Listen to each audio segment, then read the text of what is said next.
এর খামারের সমস্ত কাজ শেষ করে অবশেষে আমরা মুরগির বাচ্চা উঠাইতে পারলাম, আলহামদুলিল্লাহ। হ্যালো এভরিওয়ান, আসসালামু আলাইকুম। কি অবস্থা সবার, কেমন আছেন? আপনাদের দোয়া এবং আল্লাহর রহমতে আমরা অনেক ভালো আছি। বেশ কয়েকদিন যাবত আমি একটু অসুস্থ, তাই আমার ভয়েসটা কেমন যেন একটু হয়ে গেছে। সবাই একটু দয়া করে আমার ভয়েসটাকে ইগনোর করবেন এবং শেষ পর্যন্ত ভিডিওটা দেখবেন। আপনাদের সাথে এর আগে এর খামারের ছোট ছোট অনেক ভিডিও শেয়ার করেছিলাম, যে খামারের কাজ চলতেছে বা মুরগি উঠাবো এরকম কিছু শেয়ার করেছিলাম। তো অবশেষে আলহামদুলিল্লাহ মুরগির বাচ্চা উঠানো হয়েছে। আজ কয়েকদিন হইতেছে, একদিন বলতে আজকে মুরগির বাচ্চার বয়স হচ্ছে 3 দিন। এখন থেকে সংসারের কাজকর্মের পাশাপাশি এই মুরগির বাচ্চার দায়িত্বগুলাও আমার। 20 মিনিট পর পরই এখন আমার ছাদে আসা হয় বাচ্চাগুলার কাছে পানি আছে কিনা, খাবার আছে কিনা, বা ওরা কিন পর্যায়ে আছে এটা দেখার জন্য। আর এখন সময়গুলা এতটা ব্যস্তর মধ্যে যাচ্ছে যে ভিডিওটা আপলোড দেওয়ারও আমি সময় সুযোগ পাচ্ছিলাম না। হয়তো একটু বুঝতেই পারছেন, বাচ্চা সামলানো, সংসার সামলানো, সংসারের কাজকর্ম করে এরকম একটা মুরগির খামার সামলানো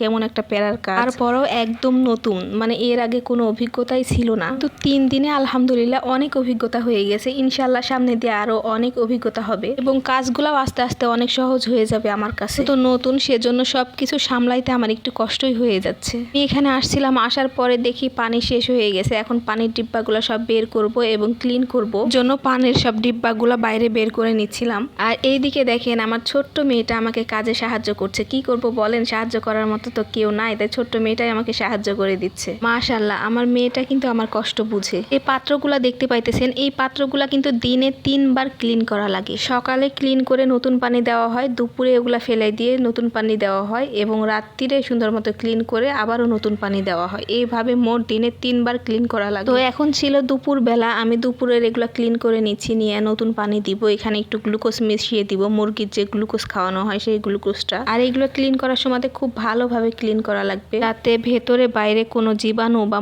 কোনো রকম কোনো ময়লা না থাকে। আমার সবগুলা ক্লিন করা শেষ। এখন একটু ধুয়ে শুকাতে দিয়েছি। তারপর এই জায়গাটা একটু পরিষ্কার করে নিলাম, কারণ অনেক ময়লা জমা হয় এখানে যদি এগুলো ধুইতে যাই। তারপর এসে দেখি পাত্রে মুরগির খাবারগুলা শেষ হয়ে গেছে। তারপর আসলাম খাবার নেওয়ার জন্য। আর দিনে অনেকবার খাবার দেওয়া হয়, আমি আসলে হিসাব করে শেষ করতে পারি না। মাশাআল্লাহ, ওরা কিন্তু মোটামুটি খায় ভালো, অনেকবার খাবার দিই। মানে যখনই আসি আধা ঘন্টা পর পর তখনই দেখি খাবার শেষ হয়ে গেছে, তখনই আবার খাবার দিয়ে যায়। এখন সকাল থেকে সন্ধ্যা অবধি আমার দিনগুলা ঠিক এইভাবেই যাচ্ছে। একবার ছাদে আসছি মুরগির কাছে, একবার রুমে যাইতেছি বাচ্চার কাছে, একবার যাইতেছি রান্নাঘরে, কখনো মুরগির বাচ্চাকে খাবার দিচ্ছি তো কখনো নিজের বাচ্চাকে খাওয়াচ্ছি। এইভাবেই সময়গুলো যাচ্ছে। যাক, সমস্যা নাই, কোনো ব্যস্ত থাকাই ভালো। আপনি যত বেশি ব্যস্ত থাকবেন তত আপনার মন মানসিকতা ভালো থাকবে, অন্যরকম খারাপ কোনো চিন্তা ভাবনা আসার কোনো সম্ভাবনা থাকবে না। এজন্য আমি মনে করি সবসময় ব্যস্ত থাকা অনেক ভালো। আমার মুরগির বাচ্চাগুলো দেখে সবাই একটু মাশাআল্লাহ বলবেন। আর আমরা যে উদ্যোগটা নিয়েছি এটা আসলে আমাদের কাছে একটা স্বপ্ন। সবাই একটু আমাদের জন্য দোয়া করবেন, আমরা যেন আমাদের স্বপ্নগুলো পূরণ করতে পারি। তাহলে আজকের মতো বিদায় নিয়ে দেখা হবে অন্য কোনো ভিডিওতে। সে পর্যন্ত সবাই ভালো থাকবেন। আল্লাহ হাফেজ।